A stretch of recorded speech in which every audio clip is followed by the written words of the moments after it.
Hello, my pretties. It's the girl, the Queen of Lions.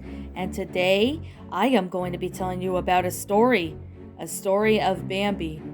Life in the Woods, written by Felix Salten. This is a retelling of the classic fairy tale. It's not really a fairy tale, but you could guess. So, this happened in the fall, or at least I should say the spring, where there was a young doe who given birth to a beautiful fawn.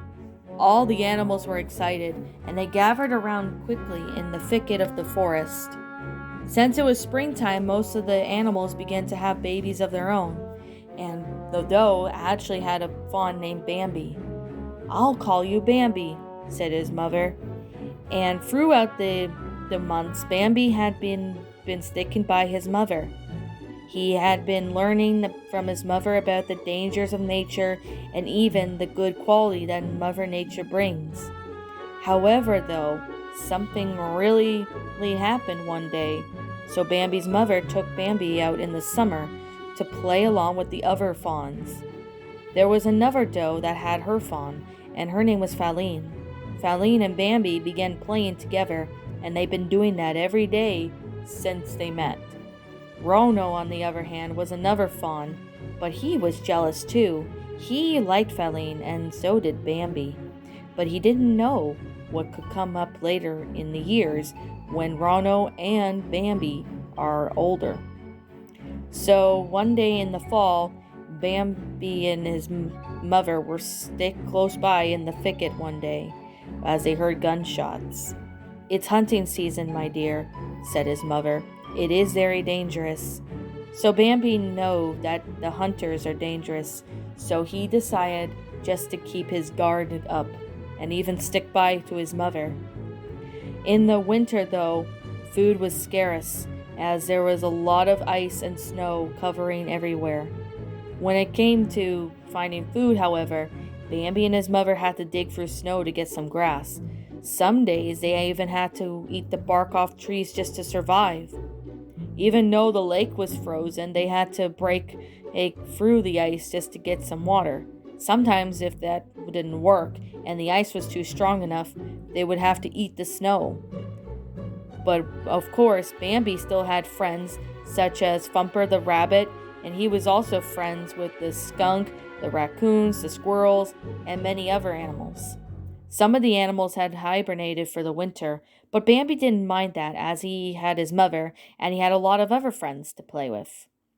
However, though, one day when Bambi and his mother were out looking food as usual, when they heard a gunshot, Bambi's mother was alerted and looked up.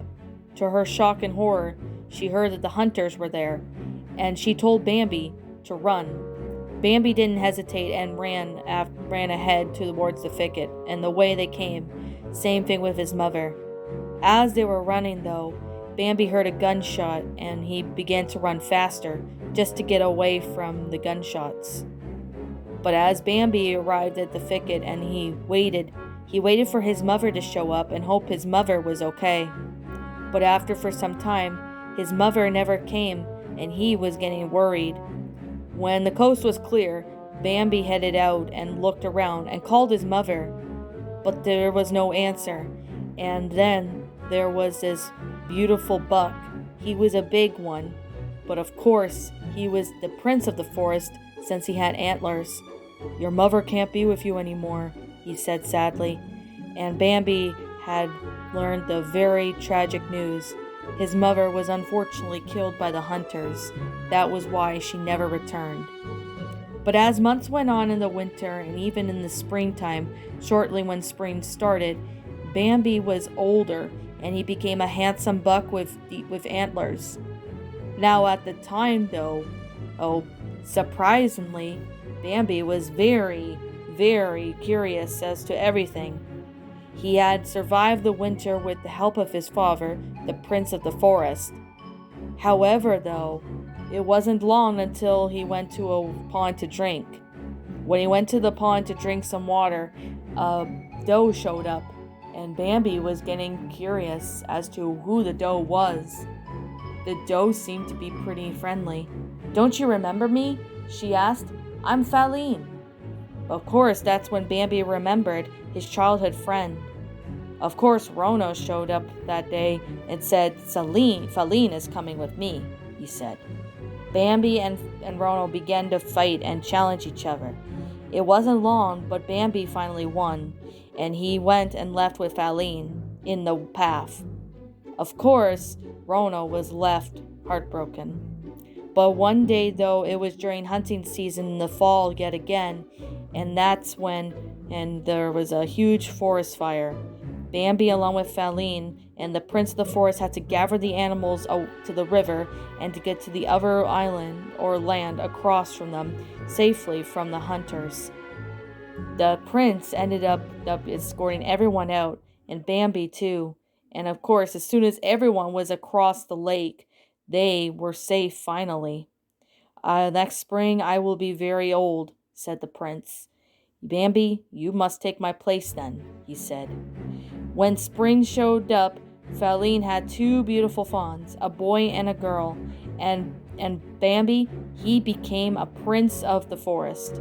He became a new prince, and although he was doing his duties now, he always still will look over his fawns and Feline at the same time. And that, my little pretties, was Bambi, A Life in the Woods, a story by Felix Salten. If you happen to enjoy this video, please leave a like, hit the subscribe button, and ring the bell for notifications to when I upload. And I would also like to thank you so much for the support. And as always, if you're new to my channel, like, comment, and subscribe, ring the bell for notification. And as always, please roll the outro because I'm out.